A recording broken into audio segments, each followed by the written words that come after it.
Hi, it's Tuesday மார்னிங்கே husband போயிட்டு கீரை, காய்கறி, பழம், அப்புறம் கிழங்கு, கான் எல்லாமே வாங்கிட்டு வந்துட்டாங்க. 1 வீக்குலேருந்து 10 டேஸ் வரைக்கும் எங்களுக்கு பக்காவாக இது போதும். எல்லாமே ஃப்ரெஷ்ஷாக சூப்பராக இருந்தது. சூப்பர் மார்க்கெட்டில் வாங்கும்போது நம்மளுக்கு கூரில் உள்ள வேஸ்ட் காய்கறிலாம் போகாது. நம்மளே பொறுக்கி எடுத்துக்கிற மாதிரி இருக்கும். கொஞ்சம் மட்டும் காஸ்ட்லியாக இருக்கும். அதனால் பரவாயில்ல அப்படி சொல்லிட்டு வாங்கிட்டு வந்தாச்சு. மார்னிங் பிரேக்ஃபாஸ்ட் பஞ்சு போல் இட்லி சூப்பராக ரெடி பண்ணியாச்சு.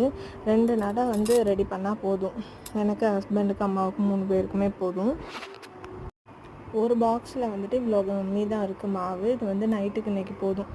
இன்னும் ஒரு பாக்ஸ் ரிமைனிங் இருக்குது. அதை வச்சு ஒரு 3 டேஸ் கிட்ட ஓட்டிடுவேன். பருப்பு மட்டும் கொஞ்சோண்டு ஊற போட்டிருக்கேன். இட்லி வேக வைக்கும் போதே அதை வச்சு எடுத்துடுவேன். கீரைக்கு போட்டுக்கலாம் அப்படின்றனால. இல்லைன்னா அது ஒரு விசில் வச்சு எடுக்கிற மாதிரி இருக்கும். சைட் பை சைடு அப்படியே பாத்திரம் இருந்தது எல்லாத்தையுமே விளக்கியும் எடுத்துட்டேன். அம்மாவுக்கு சாமி அரிசியும் இட்லி சட்டியிலே வச்சுட்டேன்.